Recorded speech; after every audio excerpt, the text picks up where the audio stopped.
So unfortunately now the open water fishing season is pretty much done for me because it's getting late into November.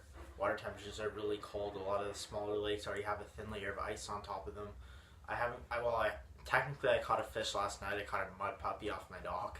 And then the last fish I caught other than that, there's the pike were biting about a week ago, and then everything just stopped biting, so I haven't really been catching anything other than that. So hopefully the weather gets colder within the next few weeks so that the ice can really start to form and thicken up. But for now, I guess we'll just have to wait. So I'm going to do this video about the top 5 baits for me personally that I found the most effective, that I caught the most fish on this year in Ontario. So this first bait here, I caught a lot of fish on it. So basically half the fish I caught this spring were on this bait. I caught big walleye on it. I caught a 10.2 pound walleye on this jerkbait. I caught some big smallmouth, some nice largemouth and pike, and yeah, I basically caught everything on this bait in the spring, but I really specifically liked it for walleye and smallmouth. So that's the Rapala Shadow Rock, the original 2 to 4 foot diver, and the specific color that I have here is the clown color. So it's just the face of it is red, and then the rest of the body is kind of a bright neon yellow green color. So basically, in the start of the year, I had a spot where I'd fish at night for walleyes. I'd fish really shallow in about 2 feet of water, where there'd be bait fish stacked up, and I'd just cast this in as an imitation, and then I'd catch walleye. There'd be nights where I'd catch them every cast. Also big smallmouth. Yeah, it's just a really good versatile bait. I caught lots of different types of fish on it, and I'll definitely be using it. I went through a few of them. The only thing I don't like about them is how easily the hooks bend out. I always have to replace the trebles on this bait, but anyways, I think it's a great bait. I find it more effective than most other jerk baits just because of the action that it has and how realistic it looks, and you can fish it in a variety of different scenarios. So that's going to be number 1 on my list. I got a pike.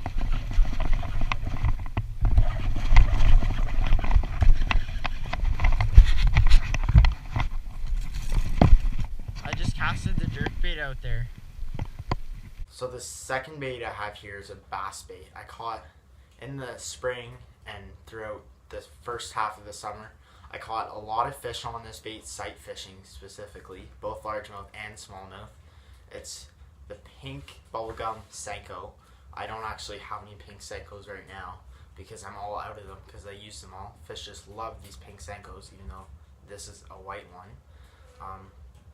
But I caught lots of fish sight fishing on them in the spring, and then they just seem to have a specific, such a slow fall that they make when they hit the water. They just look like something falling out of the trees. You can cast them under trees, under docks, under anything basically. And the bass, both smallmouth and largemouth, they just seem to destroy it. Also, I caught pike on them too, so you never know what you're gonna catch on these baits, but I find overall they're one of the best bass baits that's ever been invented. And they kind of stopped biting these baits around like beginning of August, and so it's really more of an early season bait, but very effective at that time of year. There he is.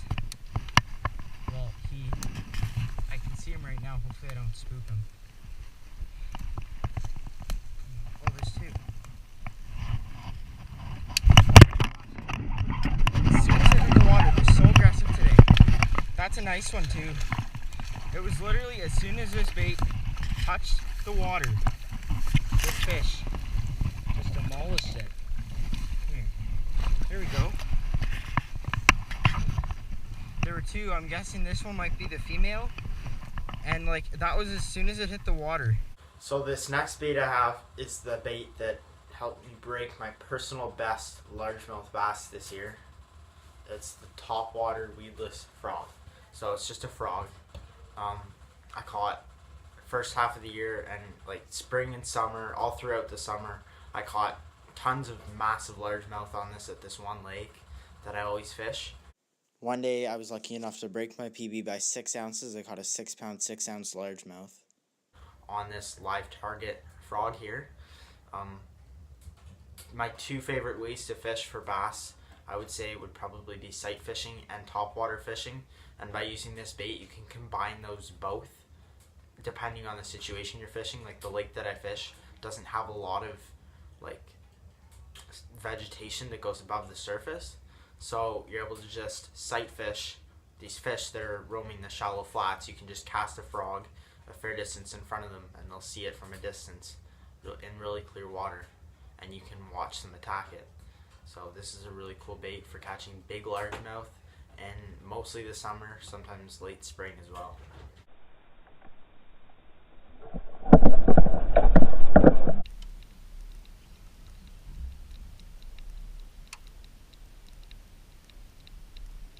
Oh god, that's a huge fish. Look at that frog in the mouth there. Way in there. So the next bait I'm going to talk about is just the spinnerbait. So I really like this bait, especially for fishing in the summer, when it's the middle of the summer in the river that I live on. So I just have this one section of the river that I like to go up to where there's lots of big, expansive cabbage weed beds, and they're normally, you want to find weeds that are about 8 to 10 feet deep, and you basically just fan cast the spinnerbait everywhere, and you never know what you're going to catch. I've caught some pretty decent pike on these things. I've caught some big smallmouth on them, even largemouth, and even the odd time you'll get a walleye on them. So they're just a really good multi-species bait, I find, in the summer, mostly for bass, but they catch lots of other things too. They're a great bait just to fish when you don't really know what to throw. You don't really know what you feel like catching, and I find them really effective in the summer. They work. I've caught some big fish on them in the fall too, because whenever you can fish them slow in the fall, whenever the fish are just looking for a slow, easy meal. They're not really as much of a spring bait because the fish don't like these baits as much when the water's as cold. But yeah, I really like spinner baits in general. There we go. Oh, that's a solid 3 at least. That's probably almost 4 even. Like, every fish I've caught today has been on this white Booyah spinnerbait. And the final bait I'm going to talk about, in my opinion, is probably the single most versatile bait in, like, I don't know, I want to say the world, or at least for freshwater fishing. It's a bait that I started using a couple of years ago. I've caught so many different types of fish on it: smallmouth, largemouth, walleye, pike, catfish, panfish, and even lake trout. I've caught just about everything on this bait. So they're the Berkley Gulp minnows. They come in lots of different sizes and colors. One of my favorite colors is chartreuse, 3-inch. For walleye, I find, especially at night, I'll go shallow just like with the Shadow Rap. You can sight fish for walleyes with a headlamp and just cast out the Gulp chartreuse 3-inch minnows right in front of them, and they'll bite it. Really good bait. Like, I went on a trip on the Des Moines River this summer, and I didn't really know what the fishing was like, so I just fished Gulp minnows, and I tied my PV smallmouth a few times there. I caught some 5-pounders, caught some walleyes there, some catfish as well. So if you're exploring new places, it's a great bait. It's a very versatile bait, and even I find it's just a great walleye bait in general. You can jig with them, you can cast, you can basically just swim this bait like a live minnow, and you never know what you'll catch. And so that's probably one of my all-time favorite baits now, because they just catch so many fish and they're so easy to use. You can just rig them on a jig head or a drop shot, whatever you want. There's another walleye. Oh, that's an even better one. Yeah, that's a nice one. Wow. Yeah, okay. I'm just using this chartreuse colored Gulp minnow. If you can see that there. So that's it for my top 5 open water baits of 2017. The open water season's basically done. However, in the next probably 2 weeks, I have a little something coming up, so the season's not quite done yet, but stay tuned for that. Thanks for watching. Hope you enjoyed this video. Sorry I couldn't make a fishing video because the fishing isn't the greatest right now, but we'll see you in the next video.